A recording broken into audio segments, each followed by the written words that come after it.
नमस्कार दोस्तों, जंगली रिएक्शन में आपका स्वागत है। मैं हूं अजय। मैं हरदीप। तो दोस्तों, आज जो वीडियो हम आप लोगों के साथ देखने वाले हैं वो वीडियो है युगांडा। नहीं, ईदी अमीन दुनिया का सबसे खूंखार शासक, मतलब जिसको बोलते हैं ना राक्षस।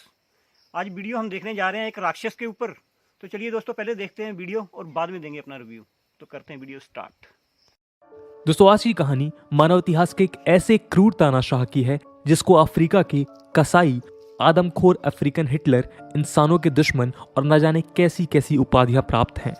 दोस्तों, आज की कहानी इतिहास के एक ऐसे खौफनाक मंजर की है जब अफ्रीकन कॉन्टिनेंट के हर्ट में बसे एक छोटे से देश युगांडा के एक खूंखार डिक्टेटर ईदी अमीन ने न जाने कितने लाखों मासूम लोगों को मार मार कर अफ्रीका में खून की नदियां बहाईं। यूं तो इतिहास में कई तानाशाह आए और गए, लेकिन ईदी अमीन जैसा दूसरा कोई नहीं हुआ।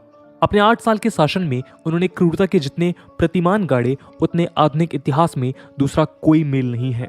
कहा जाता है कि ईदी अमीन केवल अपने दुश्मनों को मारता ही नहीं था, बल्कि उनकी डेड बॉडीज के साथ बहुत अमानवीय व्यवहार करता था। ईदी अमीन की कहानी बताने वाले कई राइटर्स बताते हैं कि वो कुछ ह्यूमन बॉडीज के कई पार्ट्स अपने रेफ्रिजरेटर में स्टोर करके रखता था और उन्हें शौक से खाता था।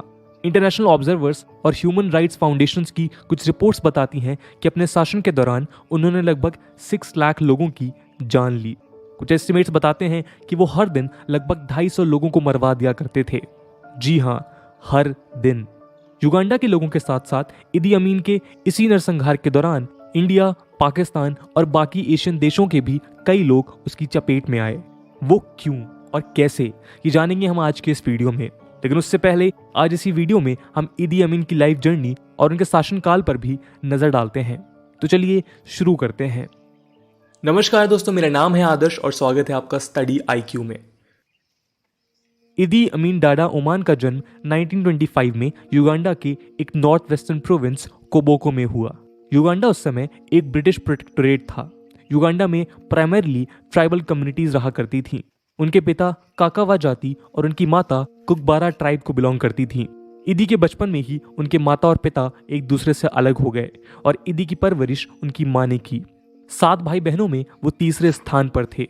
गरीबी के कारण उनको कोई फॉर्मल एजुकेशन नहीं मिल पाई। बचपन में वो खेत में बकरियों को चराने का काम किया करते थे। मिड टीन्स में उनकी पहली जॉब लुगाजी में मौजूद एक ब्रिटिश इंपीरियल रेस्टोरेंट में लगी। यहीं पर एक ब्रिटिश आर्मी ऑफिसर की नजर ईदी अमीन पर पड़ी। वो 6.4 फीट लंबे, 240 पाउंड्स के वजन वाले ईदी अमीन की कदकाठी देखकर हैरान रह गए। यहीं से ईदी को एक बड़ा ब्रेक थ्रू मिला। यूएस आर्मी ऑफिसर ने किसी तरह ईदी को ब्रिटिश इंपीरियल आर्मी में इंडक्ट कराया। 1946 में उन्हें ब्रिटिश कॉलोनियल आर्मी के एक रेजिमेंट किंग्स अफ्रीकन राइफल में जॉब मिली। इसी दौरान ईदी ने युगांडा के हैवीवेट बॉक्सिंग चैंपियनशिप का खिताब भी जीता और ये खिताब उनके पास 1951 से लेकर 1960 तक रहा। अपनी फिजिकल और मेंटल स्ट्रेंथ के बलबूते पे वो स्टेप बाय स्टेप आर्मी की हायर रैंक्स तक पहुंचते गए। 1949 में उन्हें सोमालिया में शिफ्ता रेबल्स को खदेड़ने के मिशन पर भेजा गया। उसके बाद 1952 में उनको केन्या में माओ माओ रिबेलियन को सप्रेस करने के लिए डिप्लॉय किया गया। इन दोनों मिशंस में मिली सक्सेस के बाद उन्हें पहले कॉर्पोरल और फिर सर्जेंट की पोस्ट पर प्रमोट किया गया। 1953 तक आते आते वो फाइनली एफएनडी की रैंक तक पहुंच गए। ब्रिटिश कॉलोनियल आर्मी की किसी भी ब्लैक ऑफिसर के लिए सबसे हाईएस्ट रैंक एफएनडी होती थी। इतना ही नहीं, वो अपने काम में इतने माहिर थे कि 1961 तक आते आते वो आर्मी के लेफ्टिनेंट की रैंक तक भी पहुंच गए। ये ऐसे 2 युगांडन्स में पहले व्यक्ति थे जिनको कमीशन ऑफिसर का पद हासिल हुआ। इस दौरान उनको कई मिलिट्री ऑपरेशंस पर भेजा गया और जहां जहां भी उनको भेजा गया उन्होंने केवल नरसंहार ही किया। उन्होंने अपने सभी दुश्मनों को बहुत इनह्यूमन तरीकों से मौत के घाट उतार दिया। खैर, 9 अक्टूबर 1962 को युगांडा को ब्रिटिशर से आज़ादी मिली और मिल्टन ओबोटे युगांडा के फर्स्ट प्राइम मिनिस्टर बने। जाहिर है कि मिल्टन ओबोटे भी ईदी अमीन की पर्सनालिटी से अच्छी तरह वाकिफ थे। इसी के चलते उन्होंने इंडिपेंडेंट युगांडा की आर्मी में उनको बनाए रखने का फैसला किया। दोनों ने ही अलायंस बनाई और युगांडा की आर्मी को स्ट्रेंथन करना शुरू किया। इसी के चलते उन्हीं आर्मी में और भी ज्यादा स्ट्रॉन्ग पोजीशंस मिल गईं। 1962 में कैप्टन और 1963 में वो मेजर की रैंक तक पहुंचे। 1964 में वो आर्मी के डिप्टी कमांडर और 1965 में आर्मी के कमांडर के पद तक पहुंचे। इस बीच एक और इंटरेस्टिंग घटना हुई। असल में पीएम मिल्टन ओबोटे और इदी अमीन डेमोक्रेटिक रिपब्लिक ऑफ कॉन्गो से युगांडा में एवोरी और गोल्ड की स्मगलिंग करते हुए पकड़े गए। जब 1965 में ये स्कैम सबके सामने आया तो युगांडन पार्लियामेंट ने पीएम ओबोटे के खिलाफ इन्वेस्टिगेशंस के ऑर्डर दिए। इससे बचने के लिए उन्होंने युगांडा कॉन्स्टिट्यूशन को एबॉलिश कर दिया। इसी के साथ उन्होंने इदी अमीन की मदद से साउथ सेंट्रल युगांडा में मौजूद बुगांडा के किंग म्यूत्सा सेकंड की सेरेमोनियल प्रेसिडेंसी को एबॉलिश कर दिया और खुद को युगांडा का एग्जीक्यूटिव प्रेसिडेंट बना दिया। साथ ही साथ पार्लियामेंट को भी ओवरथ्रो कर दिया। इदी अमीन ने किंग म्यूत्सा के पैलेस पर अटैक किया और म्यूत्सा को युगांडा से भगा दिया और उनको यूके में एग्जाइल में रहना पड़ा। इसके बदले में प्रेसिडेंट ओबोटे ने इदी अमीन को 1970 में युगांडा की आर्म्ड फोर्सेस का कमांडर बना दिया गया। बस फिर क्या था, अब इदी अमीन युगांडा के सबसे पावरफुल इंसान बन चुके थे। यहाँ ओबोटे सोच रहे थे कि इदी अमीन उनके सपोर्ट में है, लेकिन वो कुछ और ही प्लान कर रहे थे। इदी अमीन प्रेसिडेंट को उनकी जगह से हटाकर खुद सत्ता हथियाना चाहते थे। ओबोटे को पावर से हटाने के लिए इदी अमीन ने प्रेसिडेंट के असैसिनेशन का भी प्लान किया, लेकिन वो उसमें सफल नहीं हो पाए। जैसे ही ओबोटे को इस चीज की भनक लगी, तभी से इदी और ओबोटे के बीच रिफ्ट बढ़ती गई। इसी बीच इदी अमीन आर्मी फंड्स के मिसयूज में दोषी पाए गए। ये पाया गया कि उन्होंने मिलिट्री ऑपरेशन फंड से पूरे 40 मिलियन शिलिंग्स का स्कैम किया है। इसी के चलते प्रेसिडेंट ओबोटे ने इदी अमीन को उनकी पोजीशन से फायर किया और उनको अरेस्ट करने के ऑर्डर्स दिए। मौका देखकर इदी इस अरेस्ट से बच निकले और कंपाला में जाकर छिप गए और कुछ ही दिन के अंदर अंदर उन्होंने ओबोटे के खिलाफ तख्ता पलट कर दिया। 25 जनवरी 1961 को ओबोटे सिंगापुर में एक कॉमनवेल्थ समिट अटेंड कर रहे थे। उसी दौरान इदी ने युगांडा की कैपिटल कंपाला को सीज किया और एंटेबे इंटरनेशनल एयरपोर्ट को ब्लॉक कर दिया और उन्होंने फाइनली खुद को युगांडा का नया प्रेसिडेंट घोषित किया। और यहीं से शुरुआत हुई युगांडन हिस्ट्री के सबसे बुरे दौर की।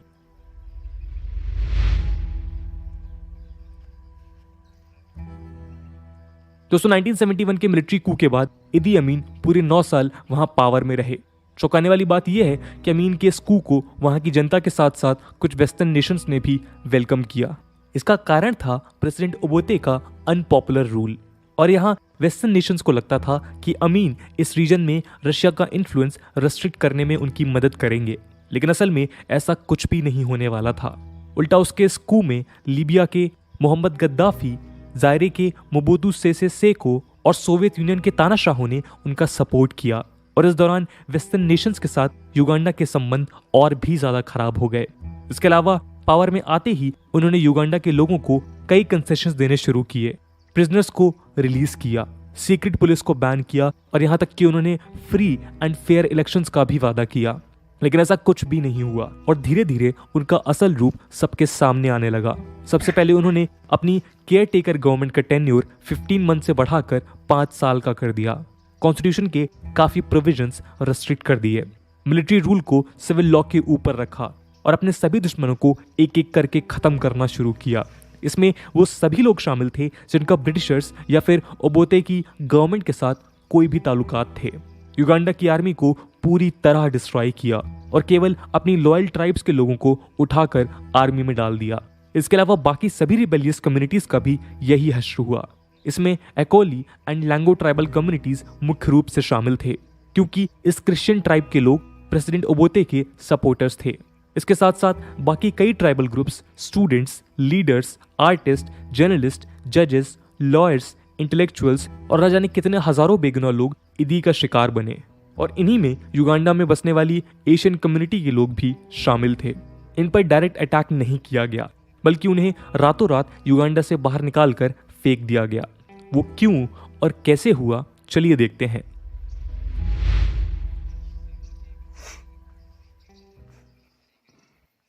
असल में शुरुआत में इदी ने अपनी इस रेन ऑफ टेरर को आम जनता और इंटरनेशनल कम्युनिटी से छिपाने की कोशिश की, लेकिन ये तो मुमकिन नहीं था। धीरे धीरे उनकी ये सभी हरकतें दुनिया के सामने आ रही थीं, तो लोगों का इससे ध्यान भटकाने के लिए उन्होंने अगस्त 1972 में युगांडा की क्रंचिंग इकोनॉमी की तरफ ध्यान देने का अभिनय किया। उन्होंने युगांडा की इकोनॉमी की इस बुरी हालत का सारा इल्जाम एशियन कम्युनिटी के लोगों पर डाल दिया। बस फिर क्या था, इस बार इन एशियंस को बलि का बकरा बनाया गया। 4 अगस्त 1972 को इदी अमीन ने सबके सामने ये ऐलान किया कि पिछली रात उनको एक सपना आया जिसमें अल्लाह ने खुद उनसे आकर ये कहा कि वो युगांडा में रह रहे सभी एशियंस को निकालकर बाहर कर दें। केवल तभी युगांडा की इकोनॉमी में कुछ सुधार आ सकता है। उनका कहना था कि एशियन कम्युनिटी के लोग वहाँ अलग थलग रहते हैं, वहाँ के लोगों से ज़्यादा मिलते जुलते नहीं हैं। उनकी सबसे ज़्यादा रुचि केवल युगांडा की अर्थव्यवस्था को डिस्ट्रॉय करने में रही है। वो युगांडा के रिसोर्सेज को कंज्यूम करते हैं और वहाँ पर करप्शन को बढ़ावा देते हैं। बस ये सभी इल्ज़ाम लगाते हुए उन्होंने एशियन माइनॉरिटीज़ को युगांडा छोड़ने के लिए 90 दिन का अल्टीमेटम दिया। कुछ स्टैटिस्टिक्स को देखें तो उस समय युगांडा में एशियन कम्युनिटी के लगभग 80,000 लोग मौजूद थे। ये युगांडा की पॉपुलेशन का 1% और उनकी नेशनल इनकम का 20% हिस्सा कंज्यूम करते थे। ये लोग असल में ब्रिटिश कॉलोनियल एम्पायर के युगांडन प्रोटेक्टोरेट में थे, जो कि ब्रिटिशर्स के द्वारा ही लाए गए थे, जो या तो उनके बैंक्स और एडमिनिस्ट्रेशन में या फिर उनके कंस्ट्रक्शन प्रोजेक्ट्स में काम किया करते थे। इस वर्कफोर्स को और भी ज़्यादा प्रोडक्टिव बनाने के लिए ब्रिटिशर्स युगांडा की इंडिजिनस पॉपुलेशन के बजाय एशियंस कम्युनिटी की एजुकेशन और ट्रेनिंग पर ज़्यादा ध्यान दिया करते थे। इसी वजह से उन लोगों की जनरेशन्स 1970s में भी युगांडा के बिजनेस और बैंकिंग सेक्टर को डोमिनेट किया करती थी। बस इसी बात का इदी अमीन ने फायदा उठाया और उसके पागलपन को एक और मोहरा मिल गया। 9 अगस्त तक आते आते वहां रह रहे इंडियंस, पाकिस्तानी और बांग्लादेशी सिटीजन्स को भी वहां से निकल जाने के लिए कहा गया। साथ ही साथ 14 अगस्त को उन्होंने ये ऐलान किया कि एक बार एशियंस वहां से निकल जाएं, उसके बाद यूरोपियंस का भी यही हाल होगा। इस दौरान ब्रिटिशर्स के साथ उसके रिलेशंस काफी ज्यादा खराब हो गए। खैर, इसी के चलते वहां रह रहे 80,000 लोगों के लिए अपना घर, जमीन, जायदाद छोड़कर रातों रात वहां से भागने की नौबत आ गई। जिन लोगों की आर्थिक स्थिति ठीक थी उन लोगों ने तो दूसरे देशों में रहने का बंदोबस्त कर लिया, लेकिन जो इसे अफोर्ड नहीं कर सकता था वो लोग आसपास के देशों में रेफ्यूजीज बनकर रहने लगे। और जो जाने के लिए तैयार नहीं थे, इदी की मिलिट्री ने उनके साथ बहुत बुरा बर्ताव किया। इसी इंसिडेंट को एशियन एक्सपल्शन के नाम से जाना गया। इदी अमीन के इस इंसिडेंट के बाद उनकी छवि पूरी दुनिया के सामने आने लगी। उनकी क्रूरता की कई कहानियां बाहरी दुनिया को पता चलने लगी। बहरहाल, एक तो पहले से ही इदी अमीन की मिलिट्री रूल के दौरान युगांडा की इकोनॉमी की हालत बहुत बेकार थी, लेकिन एशियन एक्सपल्जन के बाद युगांडा की इकोनॉमी पूरी तरह से चरमरा गई।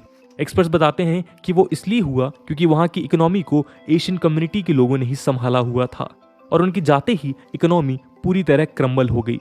अनएम्प्लॉयमेंट अपने पीक पर पहुंच गया, रिसोर्सेज खत्म होते गए और हालत बद से बदतर होती गई। खैर, युगांडा से बाहर निकलने वाले अधिकतर लोगों को ब्रिटेन ने शरण दी।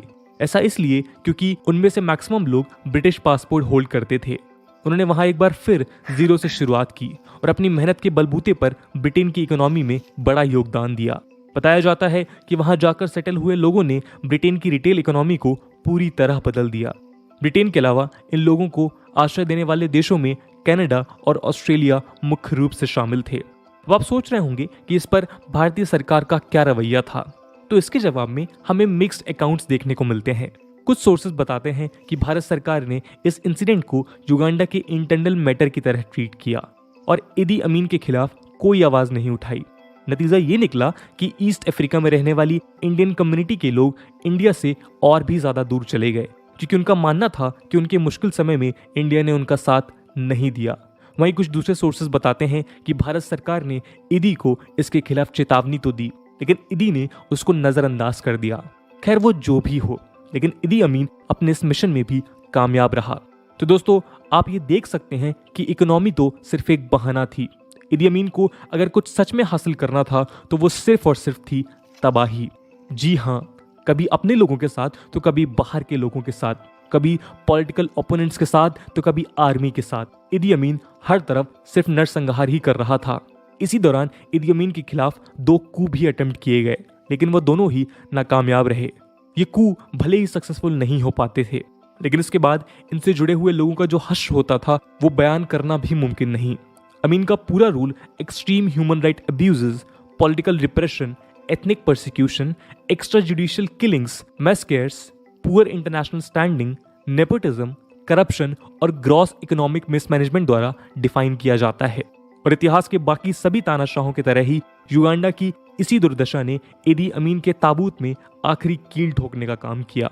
1978 तक आते आते इदी अमीन का सपोर्ट सिस्टम पूरी तरह चरमरा जाता है। उनके सो कॉल्ड लॉयल एलाइज उनसे दुखी होकर उन्हीं के खिलाफ हो जाते हैं।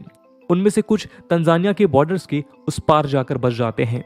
इसी दौरान अमीन एक फॉल्स प्रोपेगेंडा फैलाना शुरू करते हैं, जिसके मुताबिक उनके पड़ोसी देश तंजानिया की आर्मी उन पर अटैक करने की तैयारी कर रही है। असल में वो तंजानिया से प्रेसिडेंट ओबोते को निकाल कर मारना चाहते थे, इसलिए वो एक फॉल्स प्रोपेगेंडा बनाकर तंजानिया के कैगरा रीजन पर अटैक कर देते हैं और उसको कैप्चर कर लेते हैं। इसके 2 हफ्तों बाद तंजानिया के प्रेसिडेंट जूलियस नेरे अपने ट्रूप्स और युगांडन एग्जाइल्स के साथ मिलकर युगांडा पर अटैक कर देते हैं। तंजानिया अपने मिशन में कामयाब रहता है और 11 अप्रैल 1979 को कंपाला को कैप्चर कर लेता है। अमीन को पावर से हटा दिया जाता है और उनको अपनी जान बचाकर लीबिया में एग्जाइल में रहना पड़ता है। अमीन लीबिया को छोड़कर पहले इराक और फिर सऊदी अरेबिया शिफ्ट हो जाते हैं और वहीं पर 16 अगस्त 2003 को मल्टीपल ऑर्गन फेलियर के चलते उनकी मृत्यु हो जाती है और इसी तरह अंत होता है इस दुनिया के सबसे खूंखार तानाशाह इदी अमीन का। तो दोस्तों ये थी कहानी इदी अमीन की। इस कहानी से आपको सीखने को क्या मिलता है कमेंट सेक्शन में जरूर बताइएगा। आज की वीडियो के लिए इतना ही। आई होप आपको वीडियो पसंद आई होगी और अगर पसंद आई है तो अपने दोस्तों के साथ शेयर करना मत भूलिएगा। हम मिलते हैं अगले वीडियो में, तब तक के लिए जय हिंद जय भारत। तो दोस्तों वीडियो हो चुकी है ख़त्म। वीडियो आपको कैसी लगी कमेंट सेक्शन में ज़रूर बताना। और क्या बात है भाई, इतने खुंखार बंदे भी रह गए हैं दुनिया में। डॉक्टर साहब कैसे लगे आपको इदी अमीन? वैसे तो मुझे वीडियो देखकर ही बहुत अमेजिंग जो फीलिंग हुई। हाँ। कोई इंसान को भी खा सकता है। अरे भाई इसने ना 8 या 9 साल राज किया है। 9 साल राज किया है और 9 साल में इसने 6 लाख बंदे मरवा दिए हैं। युगांडा के 6 लाख, यानी कि एवरेज निकाली जाए तो बता रहे थे ना सर कि एक दिन के 250 बंदा। और इतना क्रूर था ये मतलब इसकी ना एक जो वाइफ थी ना, इसकी 3 शादियां कर रखी थी इसने। इसकी एक वाइफ का कोई बॉयफ्रेंड था पहले, तो इसने वो बड़ी जिद करती थी क्योंकि इसका एक ना रूम बंद रहता था। Secret room. हाँ सीक्रेट रूम था इसका, जिसमें ये इंसानी मांस रखता था। हाँ। इंसानों का मांस खाता था ये। उनके जो पार्ट्स होते थे वो फ्रिज में रखता था। 2 रेफ्रिजरेटर उस कमरे में रखे हुए थे।